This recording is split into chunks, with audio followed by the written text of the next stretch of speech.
Hello, I'm Bernard Hickey with the Daily Briefing from interest.co.nz.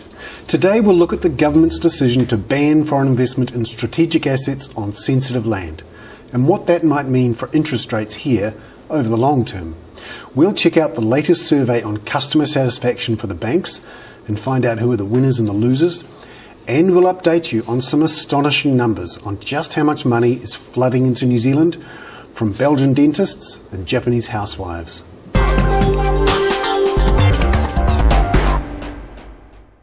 But firstly, we look at the government's announcement that it will ban foreign investment in so-called strategic assets on so-called sensitive land. This rule was specifically created last night in an awful hurry to block the sale of Auckland Airport to the Canadian Pension Fund. Essentially, the government has changed the fundamental rules of the game right near the final whistle. Foreign investors will look at this sort of government policy making and shudder. This will discourage many foreign investors and open up a Pandora's box for this and for future governments. Just what is a strategic asset? What is sensitive land? Should we block any sale of Fletcher Building because it builds most public and private infrastructure? Should we buy back Contact and its key power stations? Is land in high country South Island sensitive and strategic? Do we like the look of Shania Twain? And is she a threat to our national infrastructure? The questions go on.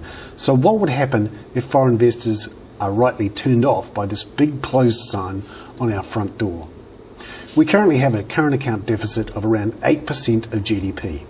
That means we have to borrow more than $15 billion a year just to keep spending the way we do. We depend on foreign investor confidence to keep spending. Without that foreign investor confidence, they will demand a higher interest rate. If we lose that confidence, that will mean that over the long term, our wholesale interest rates increase, and therefore our mortgage rates, because they are funded directly from those wholesale markets, as we've discovered in the last few weeks.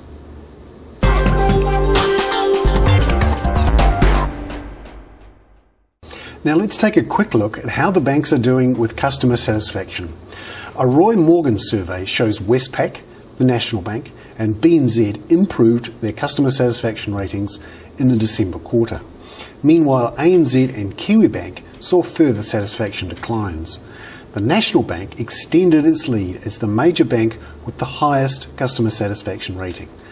ANZ's, however, its rating fell in the quarter, but it remains above its level from a year ago.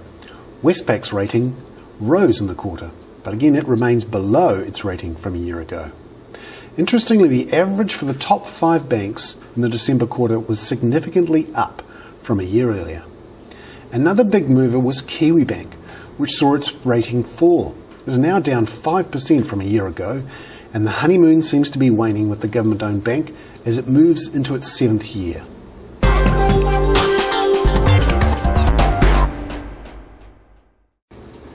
And finally, we take a quick look at the latest tally of Eurodashi and Eurokiwi bond issues. Now this matters because it is essentially a measure of how happy foreign investors are right now to invest in our high interest rates. Amazingly, in the middle of a credit crunch, the Japanese housewives and Belgian dentists bought $2.97 billion worth of these Eurodashi and Eurokiwi bonds. This is the biggest monthly total in 2 years and was well above the $1.5 billion worth of maturing bonds. No wonder the Kiwi rose during the month and remains strong around 80 US cents. That carry trade is far from dead. I'm Bernard Hickey from interest.co.nz with the Daily Briefing. Catch you on Wednesday.